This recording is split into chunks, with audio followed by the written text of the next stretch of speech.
Perfect. Okay, so hi, I'm Jess. I'm a CSRH registrar at Sheffield. I can't see anybody or see the chat, I'm afraid. So if anyone has questions, then I think Claudia's going to man the chat for me. I've tried to make it interactive and fairly useful for you guys in community, so hopefully it helps. So the aims of the session are to look at a run through of contraception services within Sheffield and how to access these because they've changed quite a lot with the new commissioning. Highlight the main changes in the FSRH intrauterine guideline, which is new this year.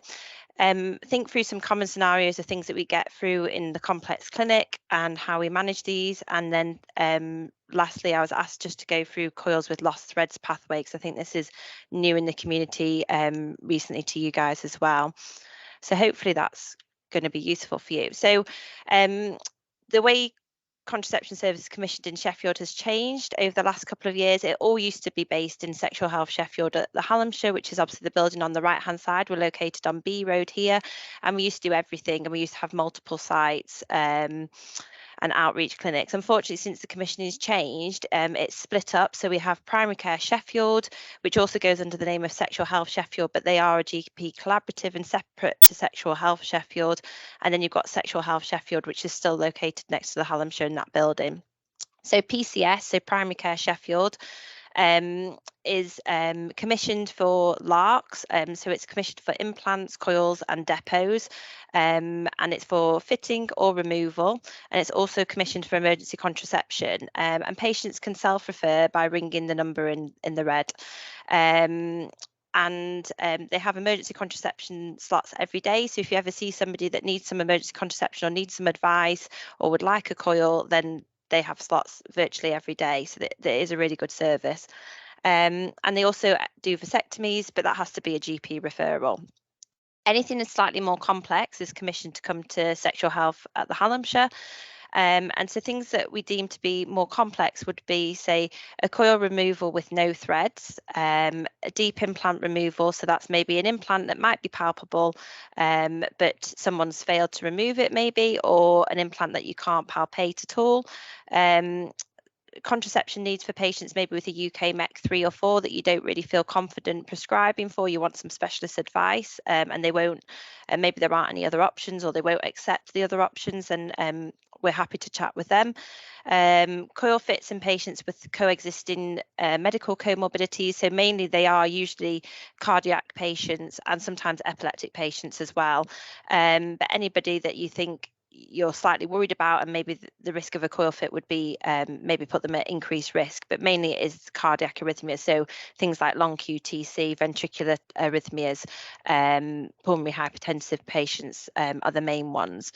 And then also patients that maybe you predict it might be a difficult coil fit and you think they need a local anaesthetic block, or patients that you've tried to fit a coil in and unfortunately have failed, then we'll also see those patients. In order to access our service, it has to be a GP referral, and we would ask that if the coil, if it's a coil removal, no threads, that there is a ultrasound scan already performed to make sure that the coil is intrauterine and you attach that with your referral. So this is going to launch soon. This is going to be our complex contraception referral pathway form. So we're moving away from just a standard letter. So obviously it's fairly self-explanatory at the beginning. It's going to be moving on to the ERS system for you guys to refer. We really struggle at Sexual Health in terms of permissions because we fall under Sexual Health at the moment. We've got a problem with not being able to write to patients unless we have their permission. So that's why we've talked a bit about permissions in the referral, and it will be bounced back unfortunately if we don't have any permissions, because we need to be in a position where we can write to patients about their appointment.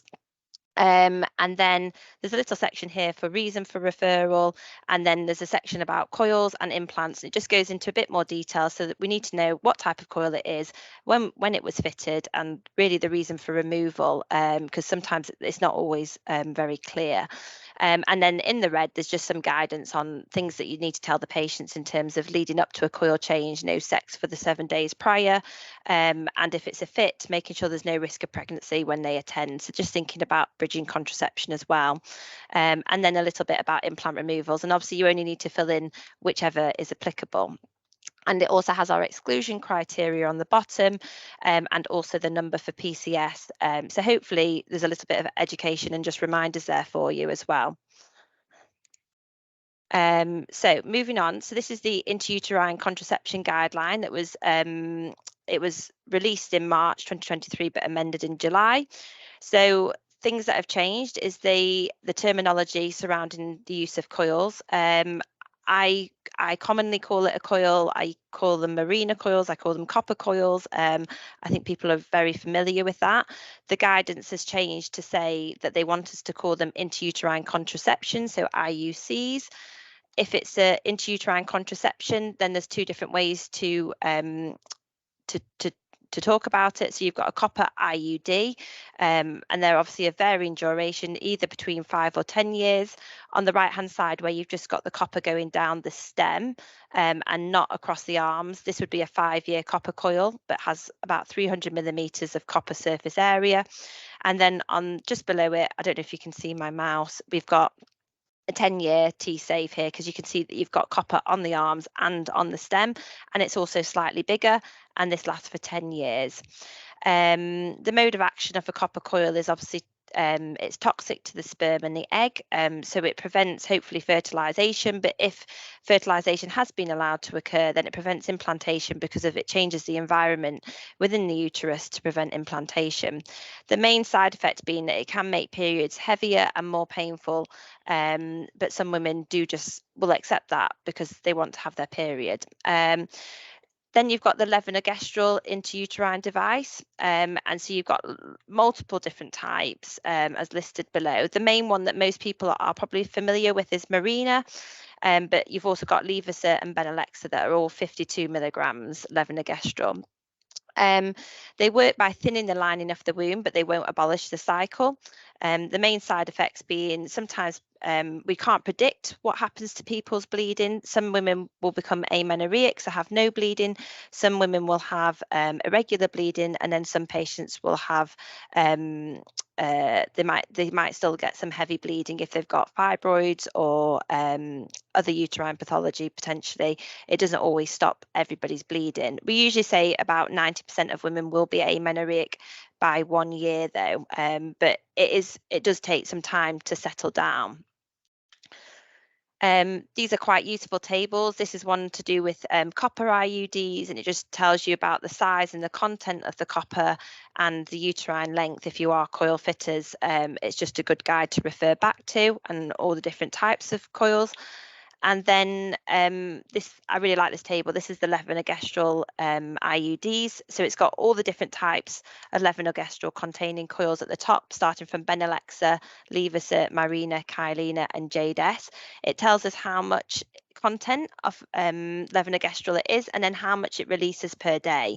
So I think it's really useful just to remind ourselves. Kyleena is something that I reach for a lot in nullips, and also in patients that maybe have tried a copper coil and are struggling with the side effects of the heavy bleeding, but want something that's less hormonal maybe than a Mirena, because although it acts locally on the womb, on the uterus, you still can have some systemic absorption, because it really depends how sensitive that patient is to progesterone, and where their progesterone receptors are. So you can still get systemic side effects, albeit a lot less than maybe something like the pill or the implant or the depot, for example.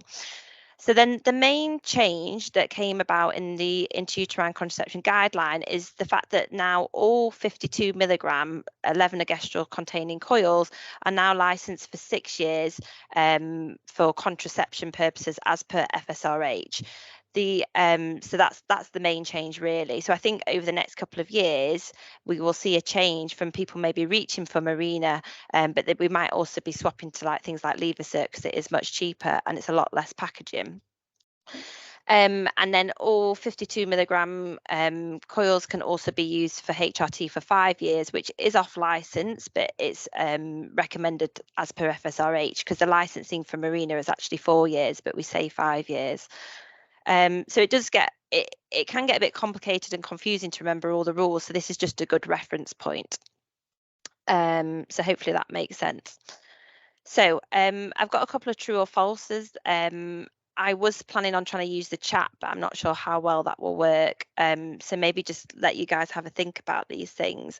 So the first one is A, so intrauterine contraception should only be used, should not be used if a patient has never been sexually active. So obviously that's false. We do insert coils or intrauterine contraception on patients that haven't been sexually active. They just need to be well counselled and be aware of the fact that it's going to be a speculum, and the coil fit can be painful. But actually, you know, some of these patients tolerate it really well because they're very motivated to have a coil fitted. So it's definitely not something that we would make me worried about fitting it. B, FSRH supports the use of any 52 milligram levonorgestrel intrauterine device for endometrial protection as part of HRT for 5 years. So that's true, because we just had a chat about that. And then individuals with adrenal insufficiency are advised to increase their steroid dose pre-IUC fit. So that's true. So it's like sick day rules. So they're advised to double their dose of their steroid pre-fit. And most patients tend to already know that. I've had a couple of patients recently, and they were aware of that. So which is really good. That's new in the guidelines this year. Antibiotic prophylaxis is routinely recommended when an individual is at increased risk of developing infective endocarditis for an IUC procedure. So this is false, but this is something that sometimes people do still think that we need to do, but majority of cases we don't give antibiotic prophylaxis. And then finally, all patients should attend for a thread check 4 to 6 weeks post coil insertion. This is false. This is something that we used to do, whereas now we just advise patients just to check their threads themselves. The best time to check threads is after a period, because the cervix will be a little bit lower. And I just tell them that the cervix feels a bit like the end of their nose, pop a finger inside the vagina and have a feel. And there are useful videos online where you can send on your messaging system if you want, and patients can watch a video about that, and it tells them what to do if they can't feel their threads as well.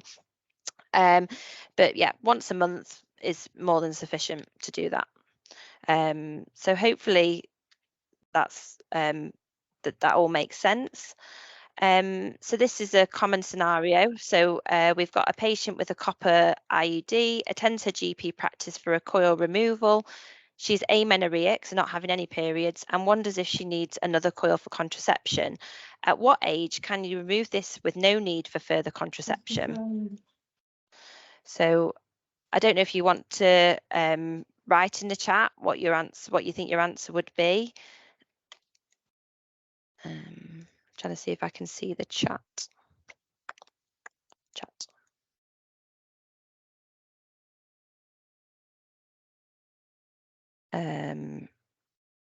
So a couple of people are saying A or B.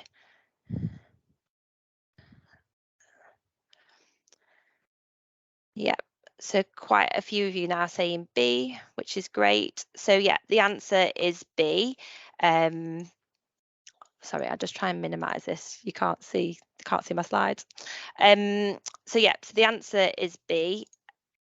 It's so when it's a copper coil, you can remove it 1 year following her last period if aged over 50, because obviously they're still having their period, so we can rely on the fact that they're not amenorrheic because of a hormonal, because we're not giving them any progestogen. So hopefully that makes sense. Otherwise, we normally say use contraception up until the age of 55, and then you can safely remove it. So these are just some clinical recommendations that sometimes get a bit confusing. So obviously the top one, any 52 milligram levonorgestrel coil inserted below the age of 45 is licensed now for the use for 6 years for contraception. So that's what we were talking about. However, if they have a 52 milligram coil inserted at the age of 45 or over, then we can use this until the age of 55. So that's things like Levocert, Benelexa or Mirena. And I think sometimes that gets a bit lost, and that's when that's why it's really useful on the referral if you tell us when the coil was fitted, or how old they were if you don't know, because then we, a lot of the time we don't necessarily need to reach to remove the coil yet. And then any copper coil with a surface area more than 300 millimeters, which is mainly most of them, like NeoSafe, T-Safe, after the age of 40 years can be used for contraception until menopause, or if they do become amenorrheic over the age of 50, 1 year after their final period, you could remove it safely. And then obviously we've spoken about using the coils for endometrial protection. Any 52 milligram coil can be used for 5 years. So hopefully that all makes sense. Let me just check the chat. Oh, it's disappeared. I'll come back to the chat. Do you want me to assist you and let you know what the questions are in the chat? Are there any questions about that so far? Sorry, I've lost the chat. Let me just start from the top. So we had a question from Jenna. She was asking about the vasectomy service, whether it's still currently running. She said she had thought that pathway was currently closed. So it's not running through Sexual Health Sheffield at the Hallamshire, but there is a service running through PCS that they can refer to. Okay, the next question was if we have access to ICE in order to use USS results. If we have access to what? ICE. Sorry, that should be ICE. Okay. Okay, sorry, that's my fault. Yeah. So if us as do we have access to ICE to look at the ultrasound report? Is that the question? Yes, it is. You asked for the results to be attached. Yes. So I was just wondering whether if you had access to ICE, then there's no need to print out and attach anything. Yeah, we do, but we're moving to a new system called Cerner where we won't have access to anything on ICE because the Hallamshire isn't going to be using Sheffield. Teaching hospitals aren't going to be using ICE anymore moving forward. So that's why we need it, unfortunately. So unfortunately we're getting rid of ICE. So yeah, we need it, please. Okay. Copy and paste that into the referral, or do you? Yeah, you can copy. Yeah, copy and paste it. Just as long as we've got the result, that's really helpful. Because otherwise, we just don't have access. Okay. Do we still have Rachel Kemp on the call? She has asked questions about patients with POTS and EDS.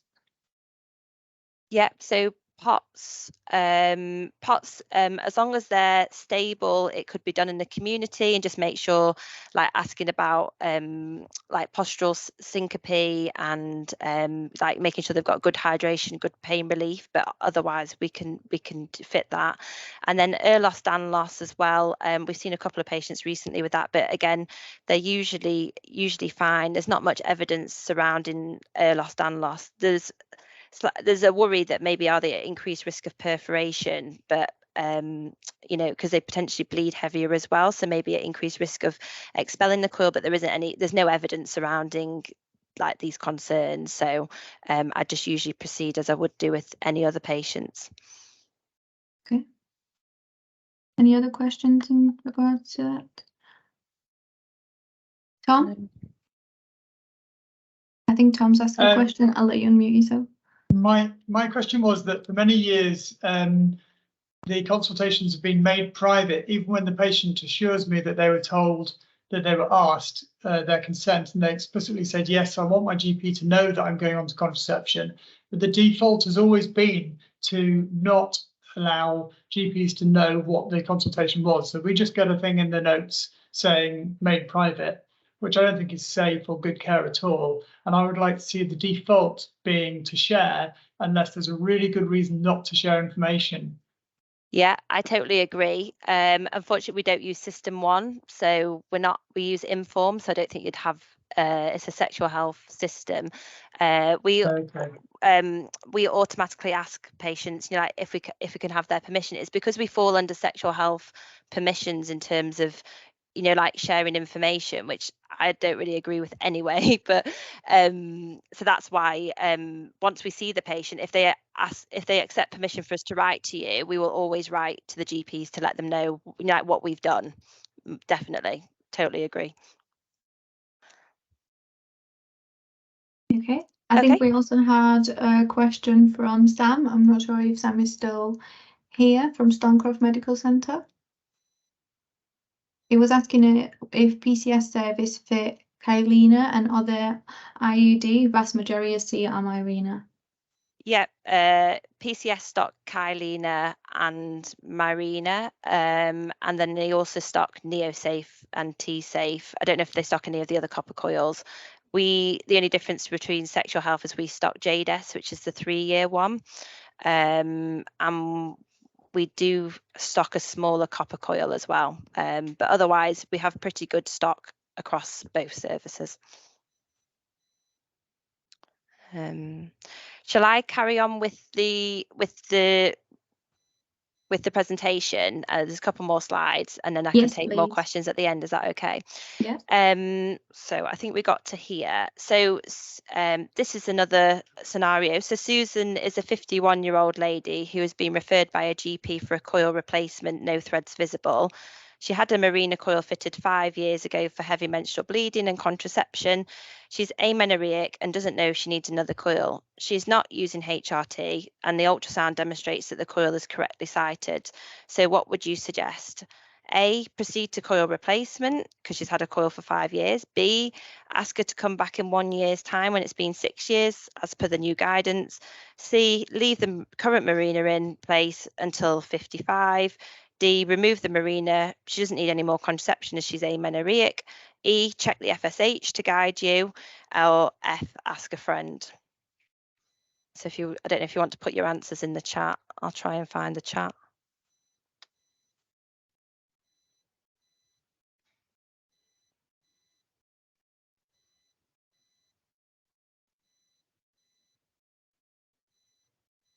So yeah, it looks like everybody is saying C, which is correct. So we would leave the current Mirena in place and remove age 55.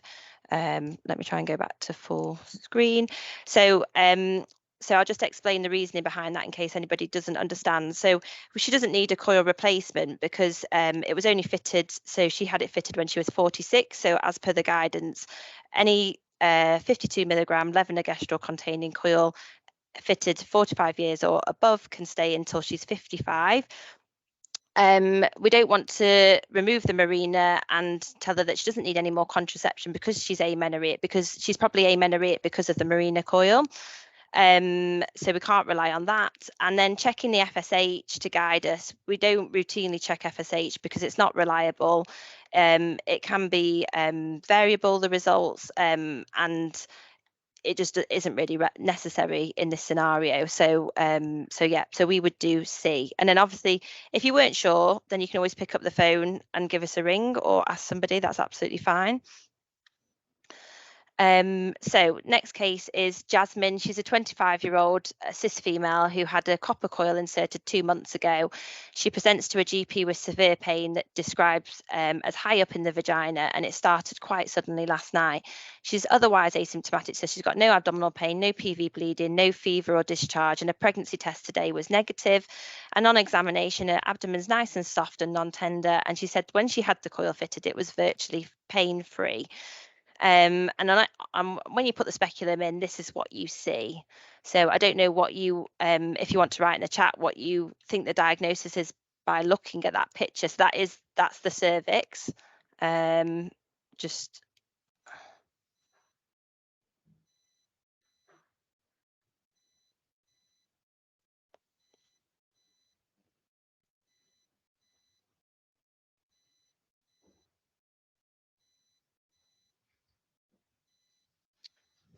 So a couple of people are saying perforation.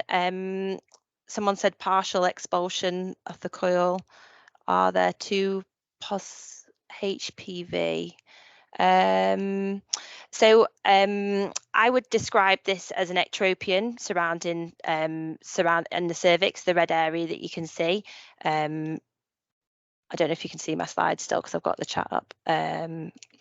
So this red area is an ectropion, and then the white stem here is the copper coil, and that's the stem of the copper coil. The threads are normally black or blue. I can never remember which are which. But yes, this is partial expulsion of the coil. It doesn't look like it's a perforation because to suspect perforation, usually it's painful when the coil is fitted. So the pain would usually start, it would usually be painful at the time of fit and then be painful like for the whole duration, and the pain only started very acutely. And then also when you get a perforation, not all the time, but the coil threads might not be there, because if it's perforated through the myometrium, or then you'd expect that the coil threads would potentially go up inside the cervix or into the uterus. So this is partial expulsion of a coil. So in terms of what to do, always try and rule out pregnancy first.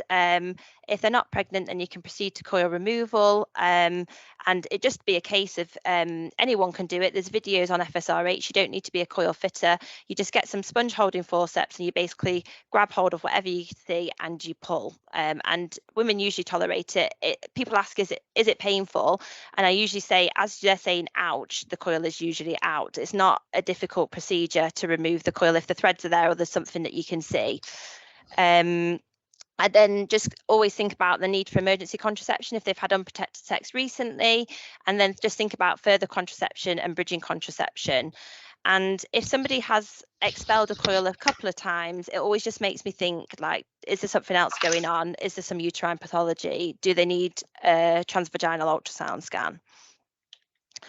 So this is the new pathway that I think PCS have developed. So it's not something I've been involved in, but they just wanted me to present it to you guys. So this is for women or patients with a uterus that present with lost threads. So maybe they might be seen by the practice nurse if they're having a smear test, or they might come to you and say they can't feel their threads. So obviously you've taken a history, you've excluded pregnancy, and then you're basically going to pass a speculum and have a look. And so then if they're pregnant and you realise that they got a coil in, then you just send them to EPAU. If they're not pregnant, then I think personally the first step would then be for you guys to request a transvaginal ultrasound scan to establish the presence of the coil. Is it intrauterine? Has there been a perforation, or has it been expelled? Are basically the 3 different options that can happen. They suggest here that you could explore the cervical canal with narrow forceps or a thread retriever, but I just don't know in practice whether that's something that like you've got access to.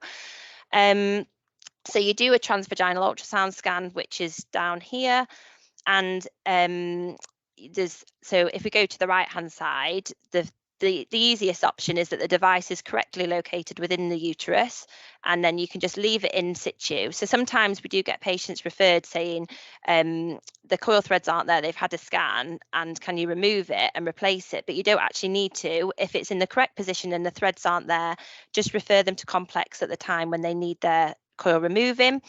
If the scan, which is above, shows that the coil is low or misplaced in the cavity, then if there obviously aren't any threads there, then you'd have to refer them to complex, and we'd manage that on a case-by-case basis and decide whether or not we need to remove the coil or if they need to go to hysteroscopy. And then finally, if the coil isn't seen within the womb, then there's 2 options left. Has it perforated? And so in order to check has it perforated, they need an abdo x-ray, and that would obviously show up the coil. If the abdo x-ray doesn't show any coil, then it implies that it's been expelled, and then you could offer them a replacement. So hopefully that makes sense. This is just going into it in a little bit more detail, and it's basically just saying when you get that transvaginal ultrasound report back, I just think 2 things. Is the coil intrauterine and correctly sited? If it is, then ask yourself, does it need removing? And if it doesn't need removing, then you can reassure the patient that the threads have just gone up inside the uterus or inside the cervix, and at the time we can remove it when it needs to. And then if the coil is shown to be intrauterine but more than 2 centimetres away from the fundus, that's when we start to think about removing the coil and replacing it, because we can't guarantee the efficacy of the contraceptive of the coil from a contraceptive point of view. And again, this is something that you'd refer to complex for. So that's the end of